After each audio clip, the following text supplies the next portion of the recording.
बच्चों, आज की इस वीडियो में हम पढ़ेंगे ए एन दा का प्रयोग। तो इसके प्रयोग की जो एक्सरसाइज है ये इम्पॉर्टेंट एक्सरसाइज है।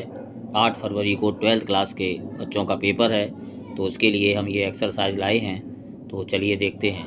इस एक्सरसाइज को सॉल्व करने से पहले हम कुछ रूल्स देख लेते हैं।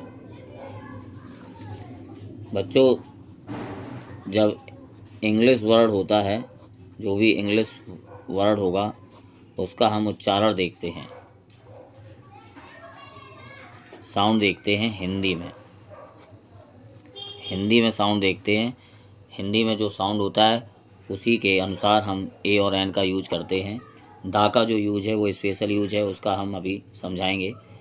तो बच्चों, यदि हिंदी में आ से लेकर आहा तक हिंदी के वॉवेल, हिंदी के स्वर जो होते हैं, आ से लेकर आहा तक उच्चारण होता है, तब हम उसमें एन का यूज करते हैं। आ से जैसे आ ई उ ए ऐ ओ, इस तरह से आहा तक जब उच्चारण होगा तो उसमें हम एन का यूज करेंगे। और बच्चों जब हिंदी में का से लेकर ज्ञा तक उच्चारण होता है, साउंड निकलता है, तब हम उसमें ए का यूज करेंगे। AEIOU का रूल ध्यान ना रखें, हिंदी का रूल याद रखें। यदि हिंदी में उसका साउंड, इंग्लिश वर्ड का जो साउंड है वो हिंदी में निकलता है, यदि हिंदी के व्यंजन यानी कि कॉन्सोनेंट से साउंड होता है, उच्चारण होता है, तो हम ए लगाएंगे। और यदि हिंदी के वॉवेल यानी कि स्वर से उच्चारण होता है, तब हम एन का यूज करेंगे। तो चलिए देखते हैं। यहाँ पर ये सेंटेंस है, मिस्टर शर्मा इज़ MLA। तो यहाँ पर बच्चों अगर इसको हम हिंदी में पढ़ेंगे तो लिखेंगे MLA। तो यहाँ पर ये साउंड ए से है, इसलिए यहाँ पर एन आएगा। नेक्स्ट है, माय फादर गैव मी, यहाँ पे है 1 रुपी कॉइन। तो ये वाह आ रहा है जो कि का और ज्ञा के बीच में है, कॉन्सोनेंट, हिंदी का कॉन्सोनेंट से इसका उच्चारण है, तो यहाँ पर ए आएगा। नेक्स्ट है, मिस्टर डेविड इज़, ये लिखा है यूरोपियन। यदि इसको हम हिंदी में लिखेंगे तो यूरोपियन, यहाँ पर या आ रहा है जो कि का और ज्ञा के बीच में है, तो इसका साउंड व्यंजन से है, हिंदी के कॉन्सोनेंट से है, इसलिए यहाँ पर ए आएगा। नेक्स्ट है, दिस इज़ इंक पॉट। तो इसका उच्चारण हिंदी के वॉवेल से है, ई आ रहा है, इसलिए यहाँ पर एन आएगा। और नेक्स्ट है, आयरन इज़ यूजफुल। इसको अगर हिंदी में लिखेंगे यूजफुल मेटल, तो यहाँ पर या आ रहा है, इसलिए यहाँ पर ए आएगा। अगला देखते हैं। नेक्स्ट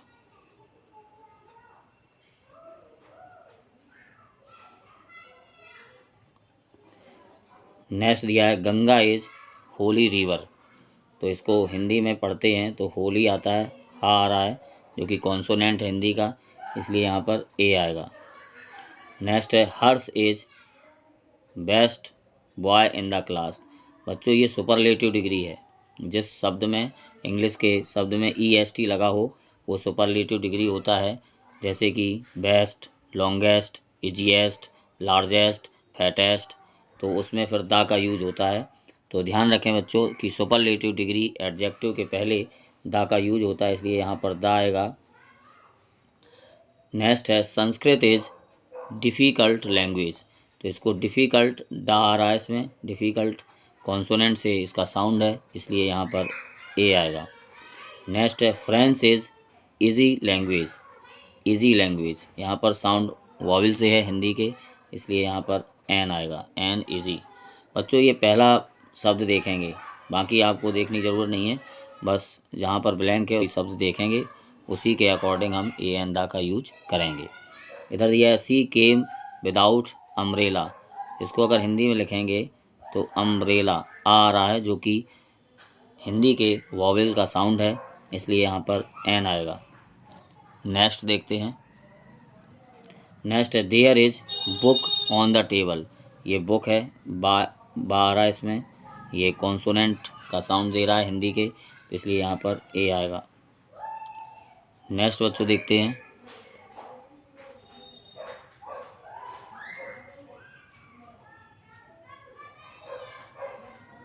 नेक्स्ट दिया है ही इज एसपी। यदि इसको हिंदी में लिखेंगे तो एसपी, इसका पहला साउंड जो उच्चारण है वो हिंदी के वॉवल से हो रहा है, इसलिए यहाँ पर एन आएगा। और नेक्स्ट है यू आर टॉलेस्ट। जैसा कि बच्चों मैंने बताया था कि ई एस टी लगाओ वो सुपरलेटिव डिग्री होता है, तो सुपरलेटिव डिग्री एडजेक्टिव के पहले दा का यूज किया जाता है, इसलिए यहाँ पर दा आएगा। नेक्स्ट है राम इज़ ऑनेस्ट बॉय। इसको अगर हिंदी में लिखेंगे तो ऑनेस्ट, ये एस साइलेंट है, तो हिंदी का उच्चारण देखते हैं, इसलिए यहाँ पर आएगा एन। नेक्स्ट देखते हैं। नेक्स्ट है दिस इज़ आरटीसी बस। तो आरटीसी बस, इसका जो साउंड आ रहा है वो आरटीसी वर्ड, तो इसमें आरटीसी यानी कि आ रहा है, इसलिए यहाँ पे एन आएगा। नेक्स्ट है यहाँ पर लिखा ही इज़ यूनिवर्सिटी स्टूडेंट। तो यहाँ को इसको अगर हम यूनिवर्सिटी लिखेंगे तो यहाँ पर या आ रहा है, इसलिए ए आएगा। हिंदी का साउंड देखेंगे बच्चे। नेक्स्ट है my uncle reads Ramayana daily in the morning. बच्चों ये रामायण लिखा है, जहाँ कहीं भी धार्मिक ग्रंथ होंगे, रिलीजियस बुक होंगी, उसके पहले हम हमेशा दा का यूज करते हैं, इसलिए यहाँ पर दा आएगा। तो ध्यान रखें कि धार्मिक ग्रंथों के पहले दा का यूज किया जाता है। नेक्स्ट है श्रीलंका इज़ आइसलैंड। इसको हम लिखेंगे आइसलैंड, तो आ रहा है, इसलिए यहाँ पे एन आएगा। नेक्स्ट है mount Everest is highest peak. ये सुपरलेटिव डिग्री है, सुपरलेटिव डिग्री का एडजेक्टिव है, इसलिए यहाँ पर दा आएगा। तो सुपरलेटिव डिग्री एडजेक्टिव के पहले हमेशा दा का यूज किया जाता है। अगला देखते हैं।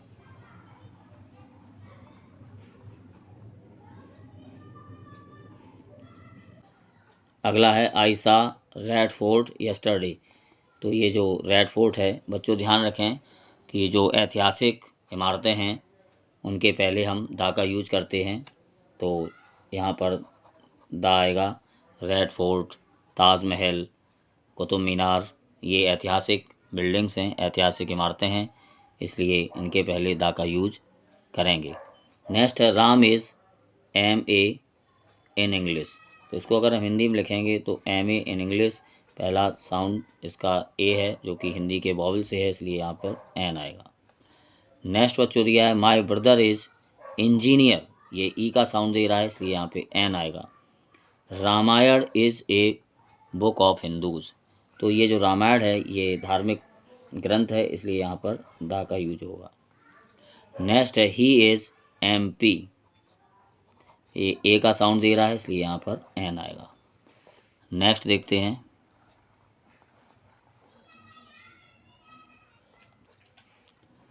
नेक्स्ट बच्चों दिया है sun rises in dash east.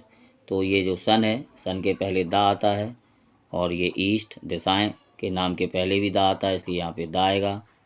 सन के पहले दा आएगा, और यहाँ वेस्ट दिशा का नाम है, डायरेक्शन जब देते हैं तो उसमें भी दा आता है। तो नेक्स्ट है he reads Gita every day. Gita यहाँ पर धार्मिक पुस्तक है, इसलिए यहाँ पर दा का यूज किया जाता है। नेक्स्ट है ही इज़ यंग पर्सन। तो यंग जब हम इसको लिखेंगे तो ये या का साउंड दे रहा है, इसलिए यहाँ पर ए आएगा।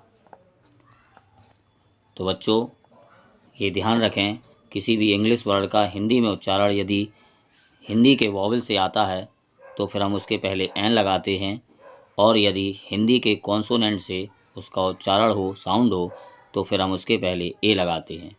और दा के कुछ विशेष रूल हैं, विशेष नियम हैं जो कि हम बता रहे हैं, उनको ध्यान रखना। उन्हीं शब्दों के पहले दा का यूज किया जाएगा। ये ए एन दा के प्रयोग हैं, समझ लें इनको। बच्चों यदि दिशाओं के नाम दिए गए हों, दिशाओं के नाम हों, तो उसके पहले दा का यूज करेंगे, जैसे कि the north, the east, the west, the south. तो जब भी ये दिशाओं के नाम होंगे तो उसके पहले हम द का यूज करेंगे। और यदि सेंटेंस में सन आया हो तो द सन, मून आया हो तो द मून, स्काई आया हो तो द स्काई, अर्थ आया हो तो द अर्थ, ये यूज करते हैं। सूर्य, चांद, पृथ्वी, तारे, आकाश, इनके पहले द का यूज किया जाता है। उसके बाद नेक्स्ट देखते हैं। बच्चों, यदि कोई धार्मिक पुस्तक हो तो उसके पहले भी हम द का यूज करते हैं, जैसे कि the Ramayana, the Gita, the Mahabharata, the Bible, the Quran. तो बच्चों, यदि सेंटेंस में ये धार्मिक पुस्तक के नाम आ जाएं तो आप द का यूज करेंगे। और उसके बाद देखते हैं। और बच्चों, यदि राष्ट्रीय संगठन के नाम आ जाएं तो उसके पहले भी हम द का यूज करते हैं, जैसे कि the Congress, the Bharatiya Janata party,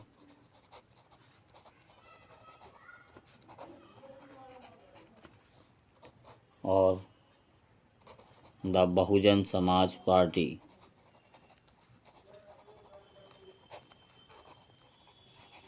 तो किसी भी राष्ट्रीय संगठन का यदि नाम आता है तो उसके पहले द लगाएंगे। और बच्चों, इन्वेंशन यानी कि आविष्कार के पहले भी द का प्रयोग करते हैं, जैसे कि the radio, the television, the mobile, the computer.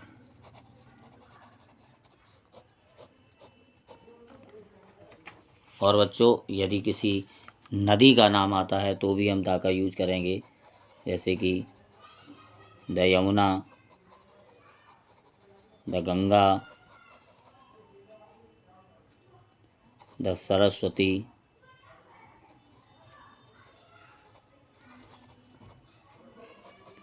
The Saryu. Saryu भी एक नदी है। तो जितनी भी नदियां हैं, तो रिवर का अगर नाम आता है तो उसके पहले हम द का यूज करते हैं। नेक्स्ट देखते हैं। और बच्चों, यदि सेंटेंस में ऑल या होल दिया गया हो तब आप ध्यान रखें कि ऑल के बाद द का यूज होगा और उसके बाद नाउन आएगा। लेकिन यदि होल आता है तो होल से पहले द का यूज करेंगे, जैसे कि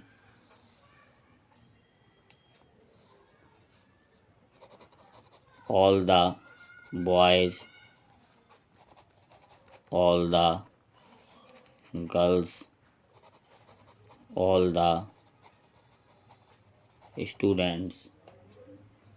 तो यहाँ पर ऑल के बाद द का यूज होगा। और होल में क्या होता है, पहले द आता है, जैसे कि द होल इंडिया,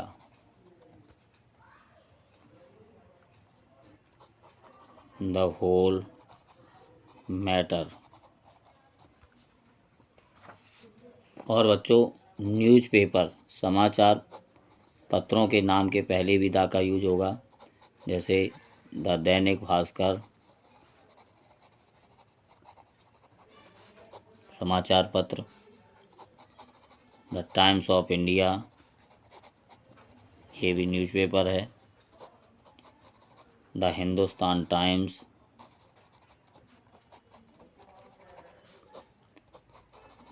द नई दुनिया,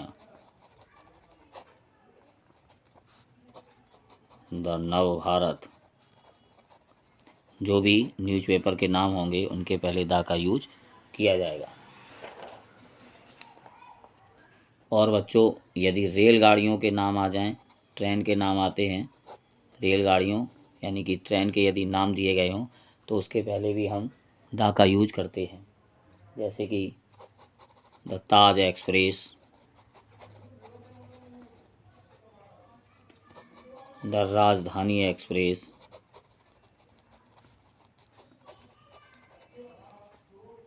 तो इस तरह अगर किसी ट्रेन का नाम आता है तो उसमें भी दा का यूज किया जाता है। तो बच्चों इनको तैयार कर लीजिए, ये बहुत ही महत्वपूर्ण प्रश्न है। आगे की वीडियो में हम और भी एक्सरसाइज लाएंगे। तो 8 फरवरी की तैयारी के लिए वीडियो हम बनाना शुरू कर दिया है, तो आप इनको देखें और रिवीजन करें। Best of luck.